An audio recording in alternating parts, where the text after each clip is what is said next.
Hello and greetings everybody, and welcome to another edition of Jamie's Journeys. And today we are in Chennai, India, formerly known as Madras, and we're on what's known as Marina Beach, which happens to be the second longest beach in the world, so they say.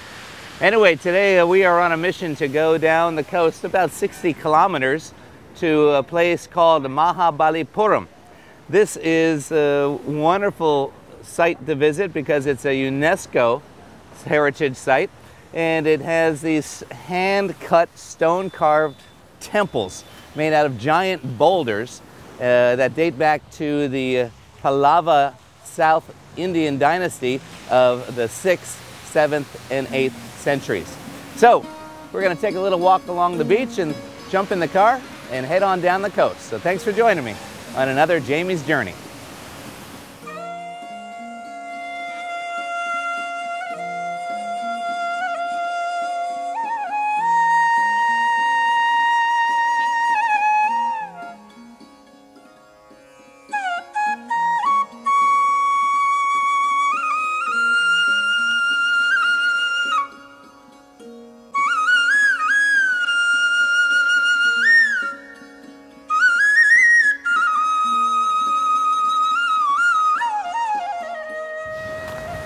Hello.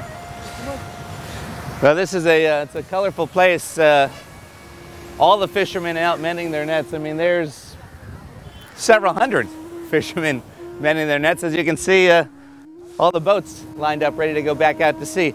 Actually, this stretch of beach just missed the tsunami of 2004. Further on, just a couple miles down, is where the tsunami came ashore here. And it was only about 500 meters wide by the time it got here, fortunately. However, it did sweep away quite a number of people who were walking the beach early morning, and also took the lives of some college students who were in their dormitories right across the street.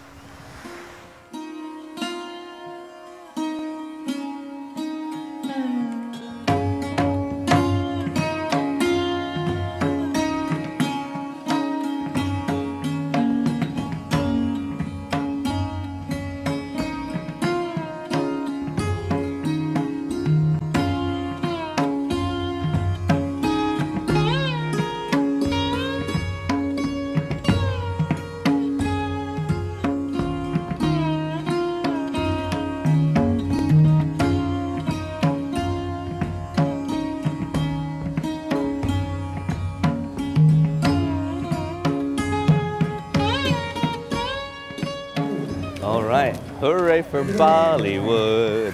Hey, we're still just getting started, but we've come across a little Baliwood scene being created. See what we can see.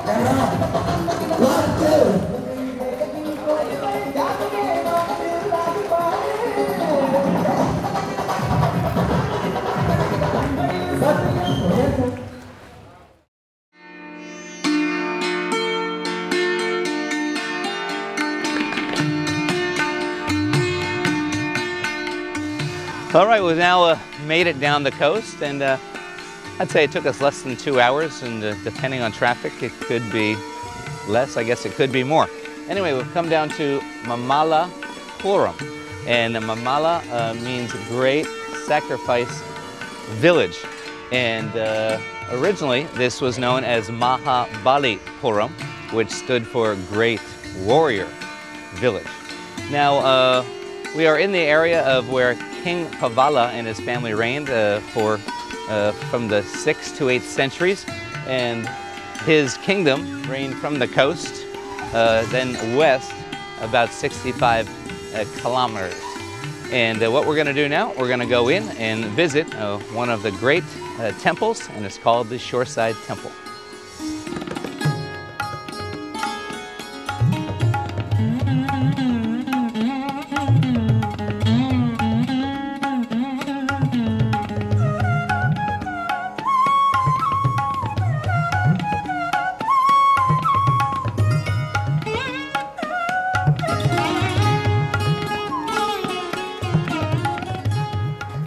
All right, quite a place to visit.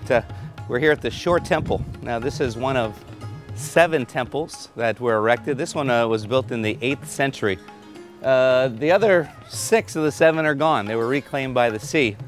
But this one still wonderfully remains. Now you can see this is built by blocks, block upon block, which is going to be in great contrast to what else we're going to see today. Now inside the temple there are shrines to a couple of the deities. So we're going to step inside and take a little look.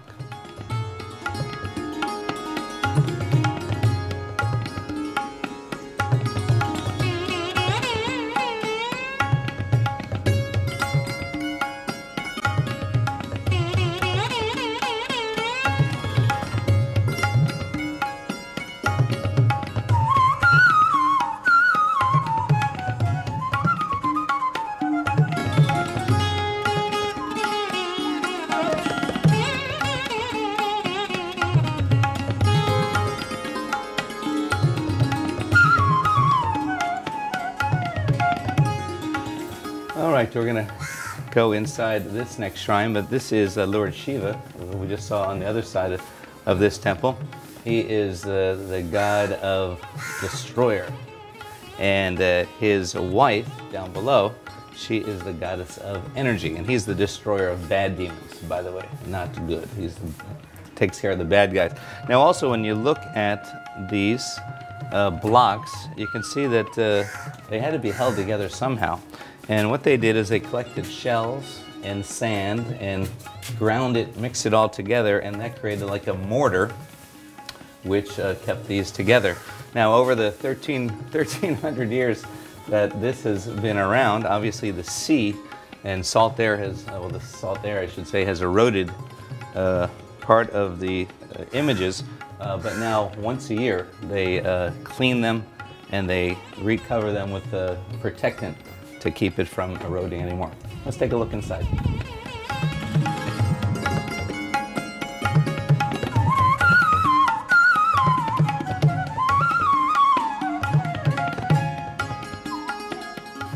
All right, so we're taking a look at Lord Vishnu. He is the god of protection, and he is relaxing or reclining.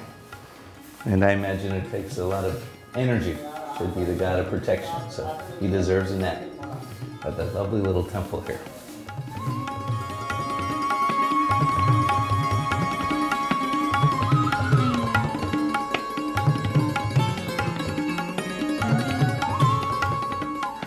And if you look here, this is actually a deer. You can see the head of the deer has been sacrificed to Lord Parvati's or Shiva's wife. So this is Shiva's wife that we just saw inside, and she is riding on a lion.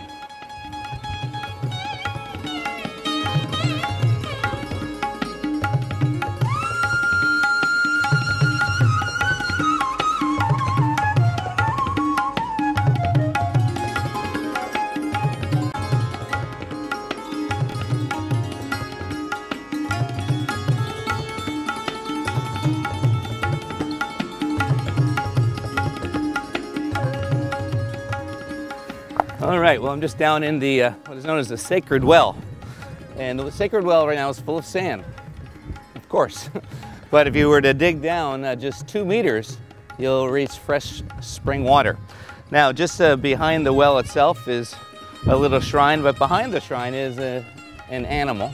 And the animal has the head of a boar, the body of an elephant, and the legs of cows.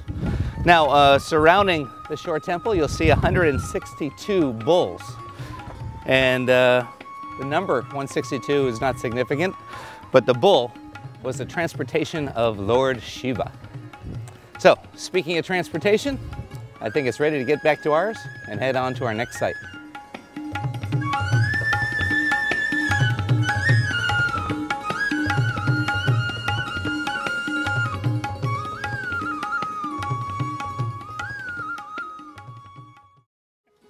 All right, we've now just come a short distance and we're at what is known as the 5 Rathas. Now, Rathas are known as chariots, and they are 5 main gods in the Hindu religion.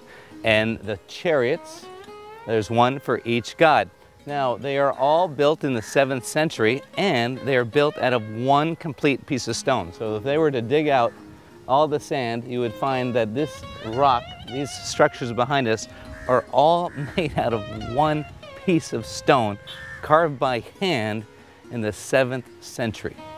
Absolutely amazing. Let's go take a closer look.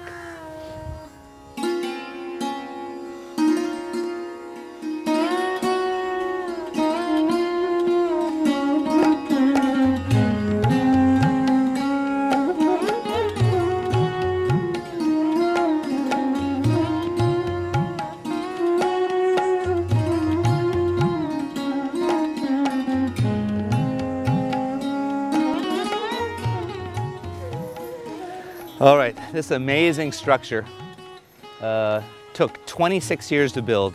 There were 500 to 600 people working on it every day. Again, these are the 5 chariots. This is the chariot of the gods. So it's the god of creation,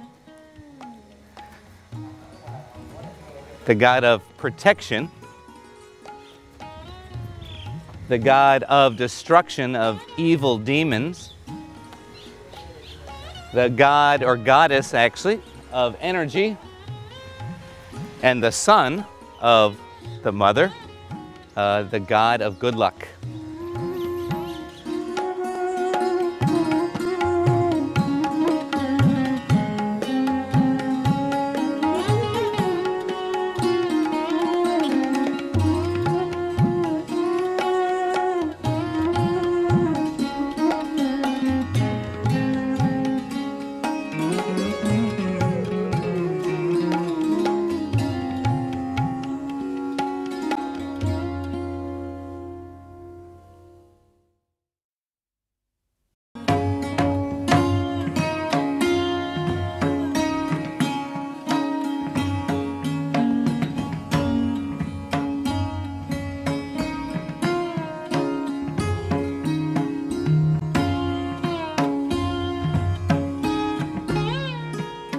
This is a fantastic relief.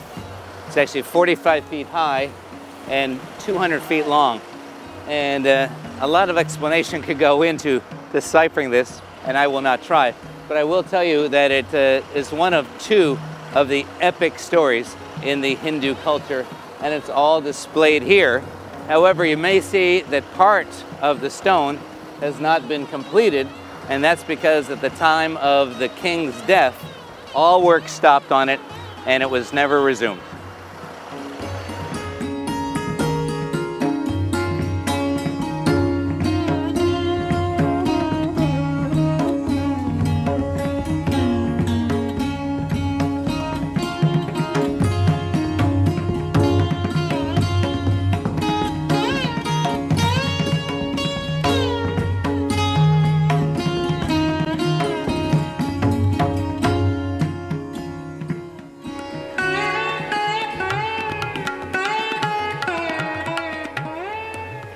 All right, the first question I have is, how did this get here? How did it stop here? This is a natural phenomenon. You know, one of the reasons why this is, well, the main reason I should say why this area became so popular for stone carving is there's so many stones. Now this one was never touched. Now legend has it that they tried to remove it. They thought it was dangerous to society. So they tried to push it with elephants, pull it with elephants. Couldn't move it, couldn't budge it, and here it remains, and it looks like here it will always remain, but it is really quite a sight. It's known as Krishna's Butterball, and that is because they say that Krishna really liked to eat butter. So here it is, great sight.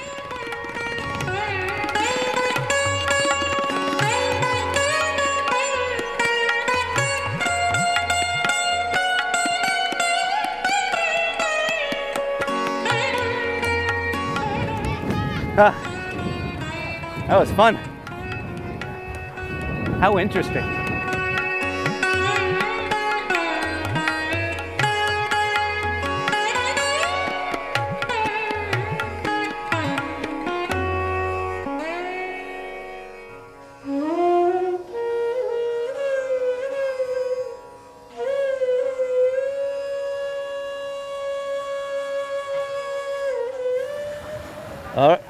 All right, this is a shot of the sacred bull And they're allowed anywhere on the street, and they're fed by the people. And I don't think this one particularly likes me. I think he knows I'm not Hindu. But anyway, you'll see these all over India, sometimes even in the stores. Bye.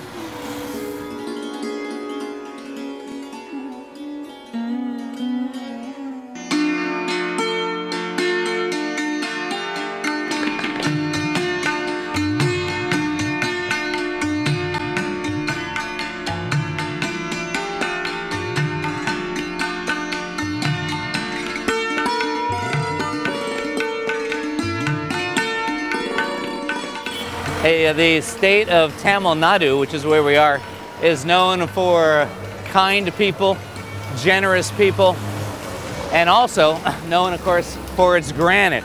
Because of that, there's a university here that puts out expert carvers. We did not stop to go in today, but we do see several different places where they do carving along the road. These images of granite, while very, very heavy, are not just shipped all throughout India, they are shipped all throughout the world.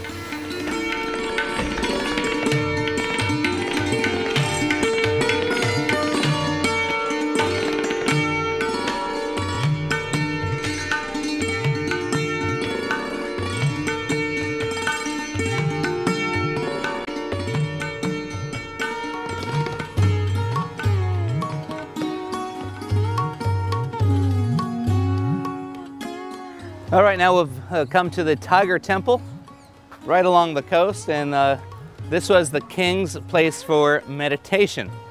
So the king would come here early morning, sit, the morning sun, and take meditation. This area is also a place where when the rainy season comes, this all fills up with water. So the locals will go out to the beach, do some bathing, and then come back here and relax in the pool. You can see the Tiger Temple, you see lots of tiger faces all the way around. And then over here, you can see King Shiva and his wife. We've learned about them, and they're being pulled, or they're seated on top of two elephants. And also you see the image of a horse here at the Tiger Temple.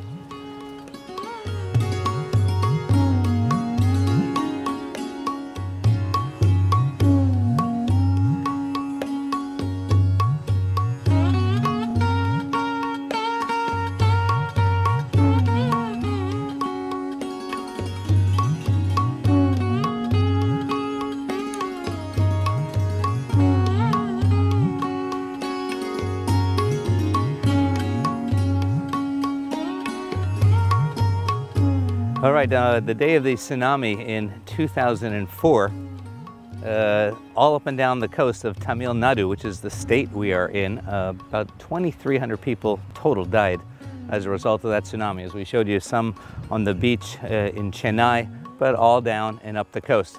Anyway, one of the interesting phenomenons that did happen and came about as a result of the tsunami is what you see behind me.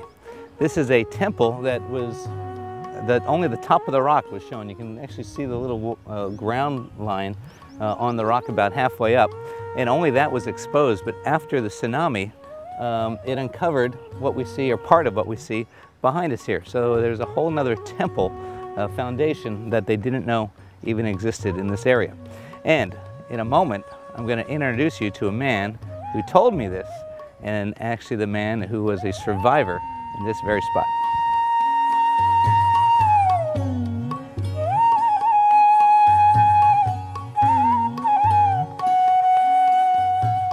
All right, I want to introduce you to a very interesting gentleman who is he's been a guide here since 2004. And prior to that, he sold coconuts here, and he's known as Coconut Raj. But Raj has a quite compelling story to tell. Raj, thanks for speaking with us today. Yeah. Tell us about the morning of the tsunami. 2004 came tsunami. I will be here. My coconut also outside on the beach. No fencing. So you were all open area. So you were selling coconuts on the beach. Coconut on the beach. Just like in every morning. Every morning. Yeah. 2004, I will be here. my coconut also outside on the beach. I will be waiting the tourist. Suddenly the small sound to my ear. I will be see backside. Very big wave follow me. What is this? What is the idea? My life very important, business after. All throughout, ran away. Climb up the stone, safety my life. So the crowd ran away? There Yeah. were people on the beach? No. No. But the Me coconuts... only one. Coconut also. Your coconuts went away? Yeah. But you, where were you when you saw the wave? Ran away, climb up the stone, Yeah? safety my life. Yeah. Tsunami came 10 minutes, come and go. Yeah. I will be sitting for 8 hours. Yeah. No breakfast, no lunch, no dinner. Is that because this was all water? Yeah. All water. On the road. Out and back, yeah. Yeah. And 10 minutes, come and go. oh yeah. Not waiting, the water. Oh really? Yeah. Why did you stay 8 hours? Sometime, suddenly came, where are you go? Yeah. Safe, Yeah, you were safe there. my life. Yeah. And right across the street is your house, Yeah. and your house Also was damaged. taken away. Yeah. But Water inside. this was used as an ancient lookout, wasn't it? What? A tower, ancient tower. Watching tower. Yeah. Yeah, I will be sitting. But this was a watching tower 1,300 years ago. Yeah, watching tower. Yeah. 1,300 years Yeah. ago, the Pallava enemy fighting on the boat in the ocean. Mm-hmm. Puligasi climbing up. Take some signal in the firewood. Yeah.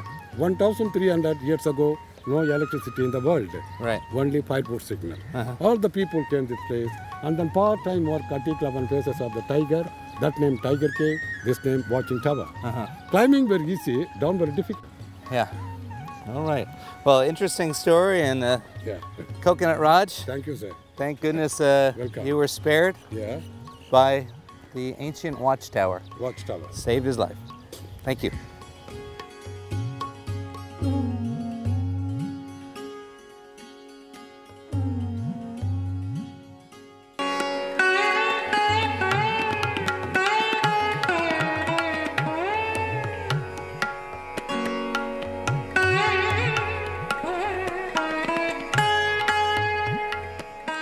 So we're making our last stop on our journey today, and we're at a place where you can hire boats and a boat driver to take you on the backwaters. So it's basically sailing upriver, and you can see how the people live along the water. Anyway, it's time for us to now head back to Chennai, and I think we're ready for a refreshing cold drink after a nice journey ashore. So thank you for joining me on another Jamie's Journey. I hope you come travel with me again.